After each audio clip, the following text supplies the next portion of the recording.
Well, in this week in the Bible in a Year series, we're running through a number of Psalms. This is probably the first week that we've really got into a lot of Psalms, and then some passages from the end of 1 Samuel, and also the first letter of John in the New Testament.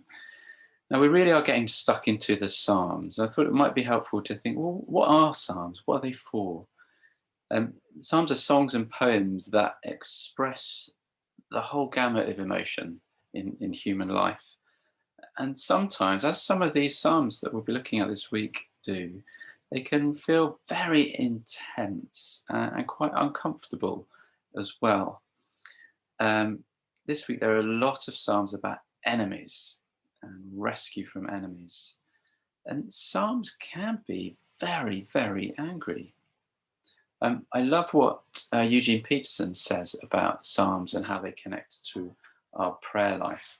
And I just want to read a paragraph from the introduction to his book of Psalms in the Message translation.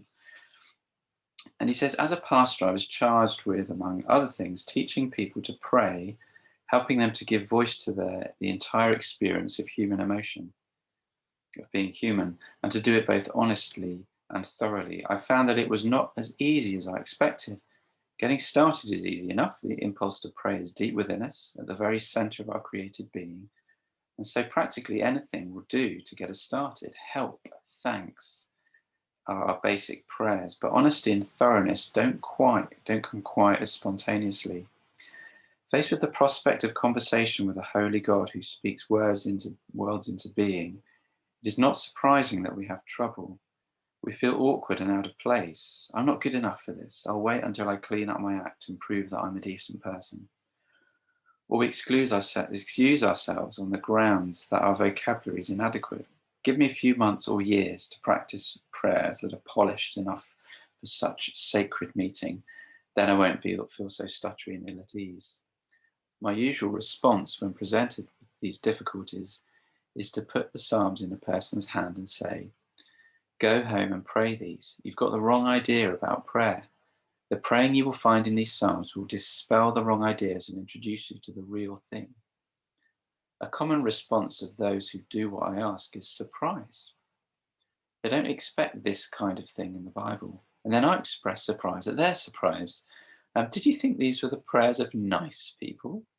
Did you think of the psalmist's language would be polished and polite? Untutored, we tend to think that prayer is what good people do when they are doing their best. It is not. Inexperienced, we suppose that there must be an insider language that must be acquired before God takes us seriously in our prayer. There is not. God takes us seriously. Prayer is elemental, not advanced language.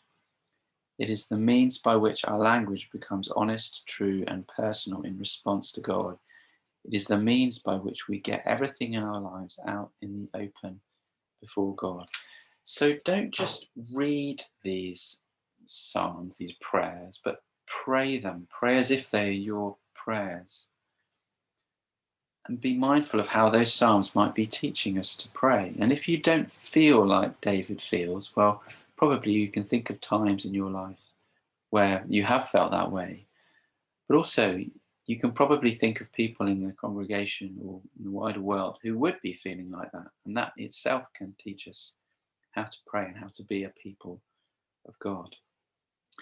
Now, we also come across some chapters at the end of 1 Samuel. And all I'd say on this is it gives us some context to some prayers of David, which is, I think, why they've been mixed up in the reading plan. But we do get a sense of David's intense feelings of pressure from enemies. And so look out for themes of powerful men making decisions, of good decisions and bad decisions.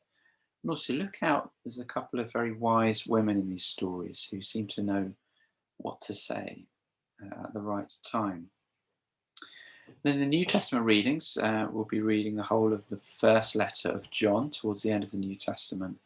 Now, this is quite circular. It goes around and around certain themes and develops them. John is an eyewitness, he says at the beginning of the book. So he's telling you not just stuff he's made up, but things he's witnessed, things he's seen. And we see some themes of love, of light, of life. There's some nice echoes of the Gospel of John, some of those. And really, he's wanting the congregation to be careful, to be wary of false teaching and false teachers. And this will be a theme that will carry on in the next two of John's letters. And I want to finish today's video by reading, perhaps this could be a memory verse for the week. This is 1 John 3, verse 1. How great is the love the Father has lavished on us, that we should be called children of God, for that is what we are. The reason the world does not know us is that it did not know him. Amen.